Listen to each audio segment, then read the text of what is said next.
Welcome into the BRSN Insider. My name is Casey Splane, and we're here to talk about, in this first segment, my favorite season, opening day for both the baseball and softball teams upcoming. First, we'll talk about baseball. They open up on Friday with Central Christian College. It'll be a 2 p.m. first pitch, and on Saturday they round that one out with a doubleheader at 12 and 2. It's a completely different team this year. You got about half returning guys, half new guys. Head coach Anthony Everman and assistant coach Adam Hilker did a fantastic job this offseason in recruiting. Of course, you bring back your starting shortstop last year in Logan Elliott. You bring back your starting second baseman in Austin Windsor. You bring back your number 2 in Aaron Warnicki, and you bring back your mainstay behind the plate in Jacob Kermer. And, of course, who can forget in left field Matthew Jarecki, back-to-back all-conference player, hitting over 300 and 400 the last couple of years with 40 to 50 RBIs. Look for him to have another big year this year as he continues on a red-hot tear. You also have Logan Finley in right field. He was an all-conference honorable mention last year. Also plays on the football team, so a dual-sport athlete in that, along with Zach Hammond out of the pen, also a dual-sport athlete, quarterback number 3 on the depth chart for the Raven football team. And you also look at some of the new guys that Anthony Everman will bring in. You look at last year, you lose your third baseman in Paul Height, you lose your first baseman in Chris Johnson, you lose your ace in Curtis Marchand. Third base, you're looking at Tyler McKinney, who played some third base at the end of last year. You look at freshman Michael Slayton out of Spring, Texas. He's a freshman, got a really good stick, also tops about 90 on the mound as well. Good young talent coming in this year for the Ravens. And also you bring in a little bit of a veteran mix. You have a JUCO transfer and a NCAA D2 transfer in Rocky DeSantis and Reed Fritzke over at first base. DeSantis spent some time at Colorado Mesa, a D2 powerhouse, always look at a national championship run out of Colorado Mesa, but Rocky and Fritzke over at first base will be big for them. And of course you get Hunter McDaniel back in center field. He was out last year with an injury, out the year before with an injury. Haven't really seen McDaniel play since his freshman year, but a healthy McDaniel heading into the 2017 season. You look for him to cover a lot of outfield ground in the outfield. On the flip side, you have softball on Saturday. They open up with Northwestern College with a doubleheader. That's at 1 and 3. They lose some key pieces as well. They lose Alexis Richardson at third base. They lose Brooke Lee at shortstop. And they lose the big one, Katie Rickliffs, inside the circle. Runner-up for the All-Conference Pitcher of the Year. She had a 1.53 ERA last year, threw a no-hitter. She was very, very dominant last year. You look for Nikki McNeil and Lauren Berry, who both had some experience at the end of last year, to kind of shoulder that responsibility and see if they can replicate that. You also bring back some key pieces as well. You have Lindsey Profit in center field, Courtney Parker behind the dish, and Chris Fluke over at first base. The three of them put up some good numbers. They have the last couple of years. Really, for this team, it's if they could stay healthy or not. Last year really battled through the injury bug, had some pieces move in and out. They had some players at positions that they probably weren't used to playing. Sierra Esau at second base led the world in stolen bases last year, and she was out for the first couple 2-3 weeks of the season, and she still ended up swiping about 40-50 bags last year. So look for them. If they could stay healthy, that's another healthy team. If they stay healthy, they're talented, loaded with talent. They got a lot of key pieces, and it'll be interesting to see if head coach Dana Goss can take that healthy team and really turn around what happened last year.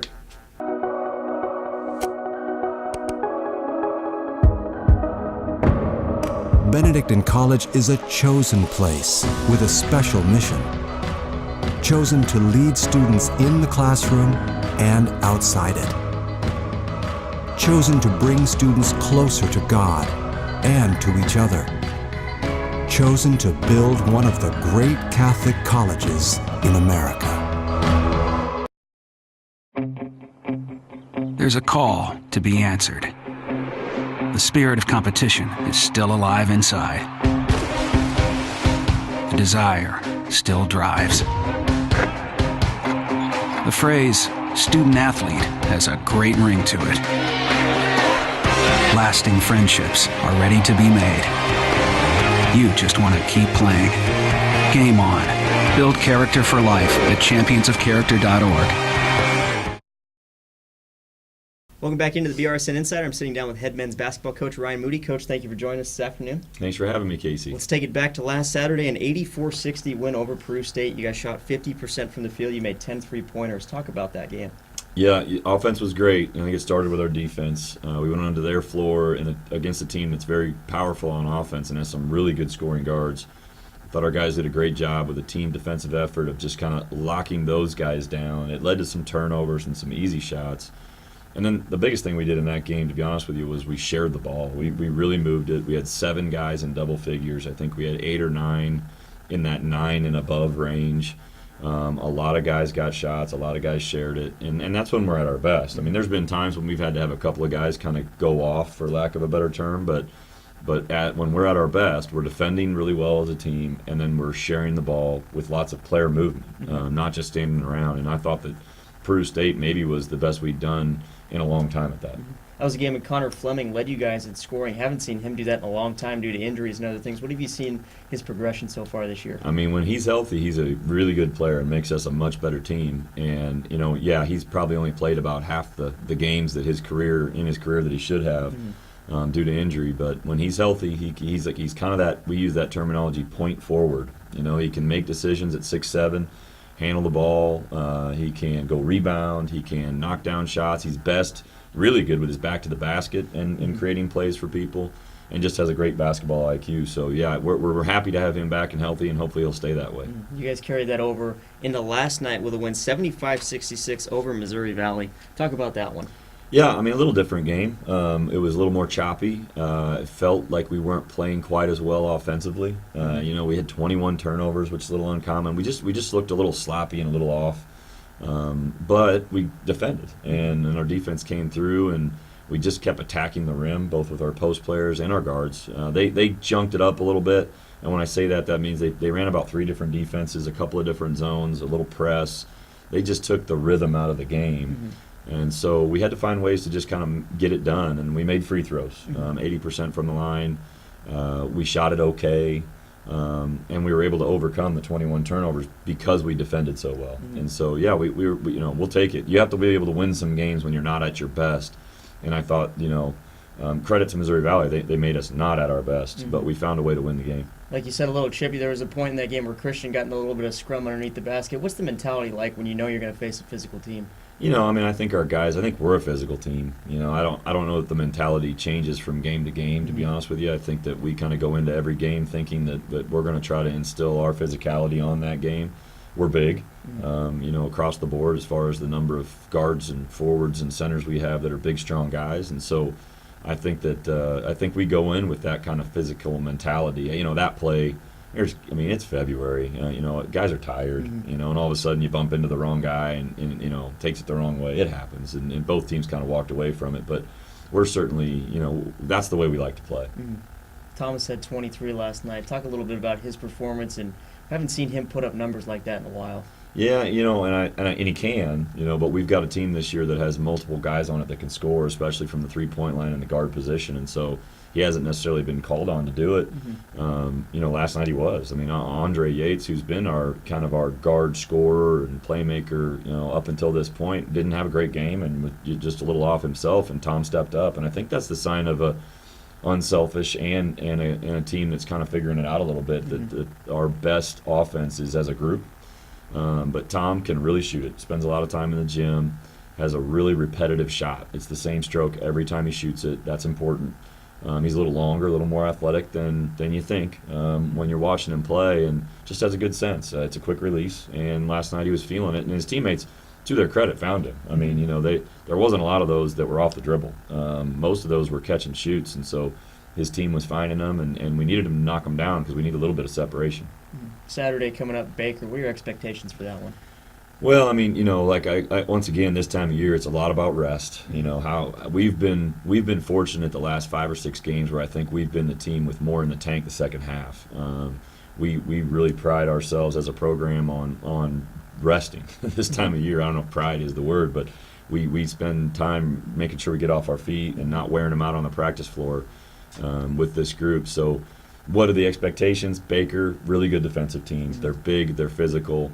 It was literally down to the last shot at their place. Andre Yates made a shot with almost no time on the clock to win the game. It was in the 60s. I think it's two good defensive teams that will take away what the other team's really good at, and we're going to have to just see who executes better. I trust our defense. I think we'll show up. It's senior day, so I'm hopeful that we're pretty excited to play, and hopefully last night was a little bit of just a little bit of a choppy game after coming off 5 games in 10 days, and maybe we get back to our offensive rhythm a little bit. It's Baker. It's a rivalry game. Does that change the mood or anything? No, I think that we're excited to play. This time of year, we're still kind of in the hunt as far as the conference race is concerned. Baker's always a rival, but we're excited to play every game. Maybe a little bit added thing, and I think maybe more than anything, it's going to be senior day is maybe what's more important. That might add a little extra juice to the gym and to our guys. Talk a little bit about your seniors. A great group. 6 of them, all 5 of them, their 5th year in college. We've got 4 of them that have been here for 4 years, three of those guys for 5 years. We've had a couple of transfers in CJ and Andre. They're the backbone of the program, and we're a senior-driven program. We always talk about leaving the program better than you got it, and those guys are clearly going to be able to say that when they're gone. They've had great 4 and 5 year runs here, and 1 year run for Andre, and they've bought into what we do in our culture, how hard we work, how hard we defend. They're great people first before they're athletes for us, and we're going to miss them, but we still got a few games to go, so we're going to try to take advantage of them as much as we can down the stretch. With that many of them, have you seen a lot of mentorship with the younger guys? Yeah, I think so. I think our younger guys clearly look up to the guys that we have on the team and the older guys, and I think that they've embraced that a little bit and are willing to do it. That's something that I think is kind of set in place in our program where those guys do accept that role. But this group in particular, they're a good group. They're always willing to share whatever they've got, and more than anything, I think this group cares about each other. That rubs off. Awesome. Coach, thank you very much. Appreciate it. Thanks, Casey. 4 o'clock tip-off right here on Saturday against Baker. Head coach Ryan Moody of the Benedictine College men's basketball team on the BRSN Insider.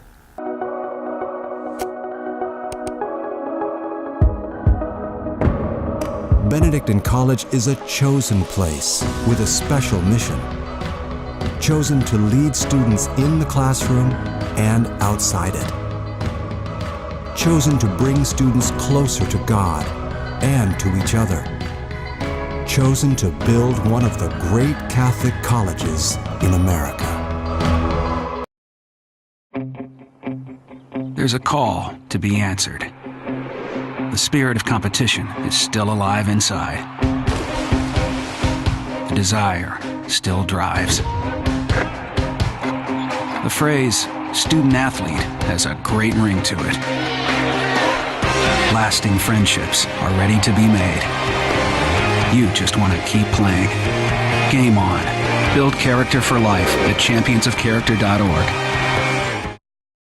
Welcome back to the BRSN Insider. I'm sitting down with head women's basketball coach Chad Folsom. Coach, thank you for joining us this afternoon. Thanks for having me. Let's take it back to last Saturday, a 91-55 win against Peru State. Take us through that game. Well, we were hitting shots, hitting a lot of shots.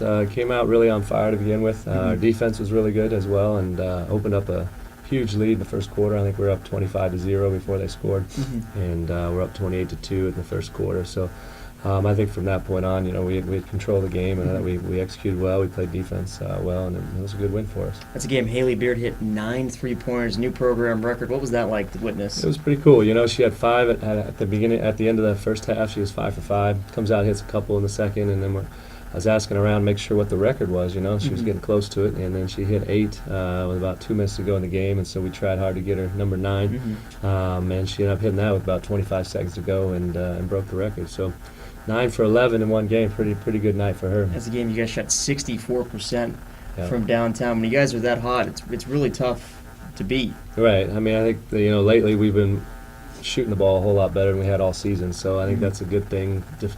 As well as playing great defensive rebound, and we're starting to make shots, so that's helping us win games by larger margins, I'd say. You continued that into last night, a 75-66 win against Missouri Valley. Take us through that game. Well, it was a hard-fought game. It was definitely a battle. Missouri Valley's a good squad, and they came out ready to play. And I thought, defensively we were off a little bit, especially in the first half.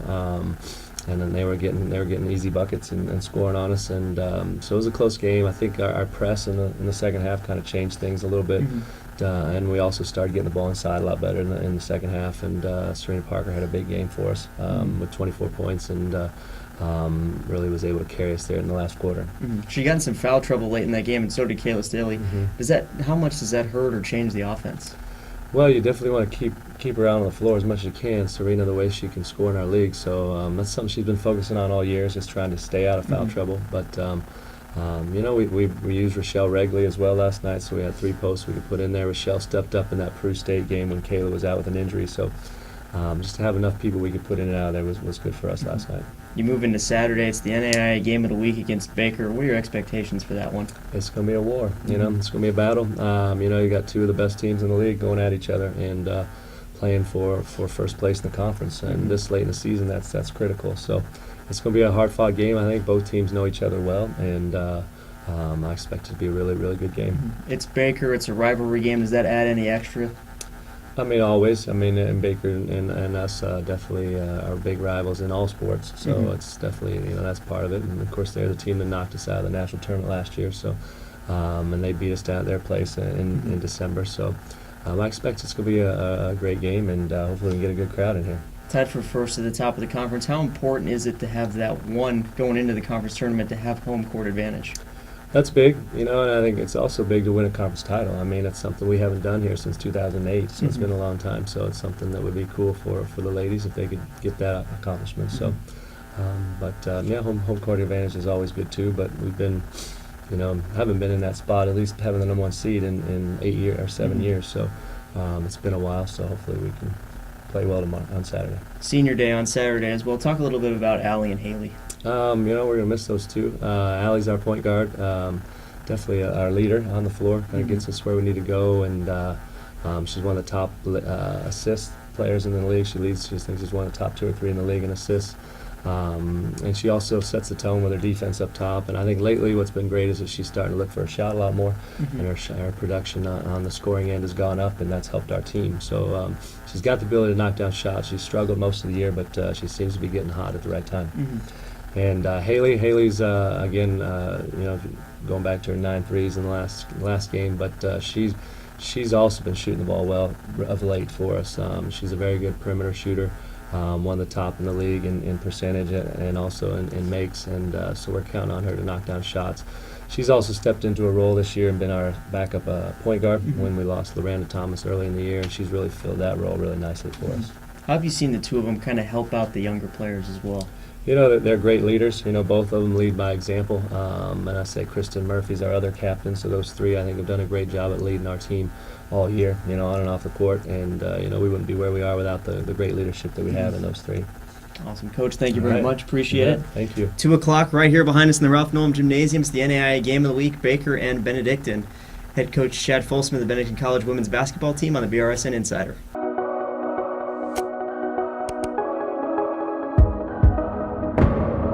Benedictine College is a chosen place with a special mission.